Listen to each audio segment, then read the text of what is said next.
Good evening, everyone. I am sorry that I'm unable to participate in person in this panel on Palestine and free speech. Therefore, in this virtual format, I want to welcome all of you to this extraordinary event. Despite efforts to cancel it, this panel is still happening. Roger Waters is here.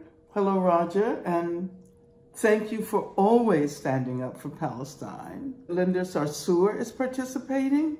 Hi, Linda. We stood together in Birmingham, and a few days ago, we were both in Washington participating in an action in defense of Ilhan Omar. Thank you for your invaluable work. And thank you, Sue, and all of the organizers for allowing the people in this audience this evening to share a historic moment. It is not coincidental that this event has become the subject of a lawsuit, that Ilhan Omar has received a spate of death threats, that Marc Lamont Hill was fired by CNN, that I myself had a Human Rights Award rescinded, that Michelle Alexander has come under attack for her New York Times column on Palestine.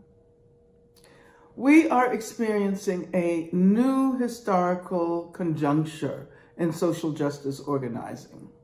The demand for human rights and justice for Palestine no longer remains on the margins of our struggles here in the United States. This demand is moving to the very center of progressive political agendas. One cannot, for example, say that Black Lives Matter without challenging the occupation of Palestine and the policies and practices of the State of Israel.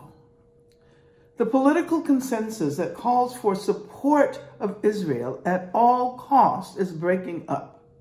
Black people, Latinx people, Asian Americans, progressive Jewish people are joining their Palestinian and Muslim sisters and brothers in demanding justice for Palestine. Boycott, divestment, sanctions. This strategy, this non-violent strategy, which was used during the U.S. Civil Rights Movement, during the anti-apartheid movement, is gaining more and more support every day. And this is why repressive efforts have correspondingly increased.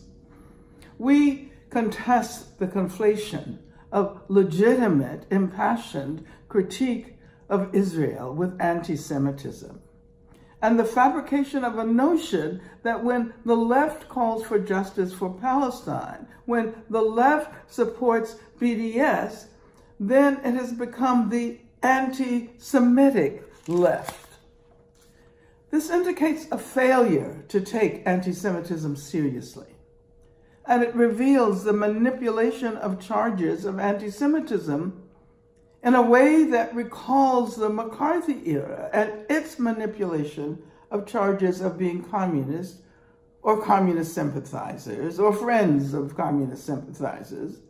If we want to effectively challenge anti-Semitism, we will recognize the deep interconnections and intersections of anti-Semitism and Islamophobia. I know all this and much, much more will be discussed this evening. So welcome to an evening of free speech, edifying speech, critical speech, impassioned speech.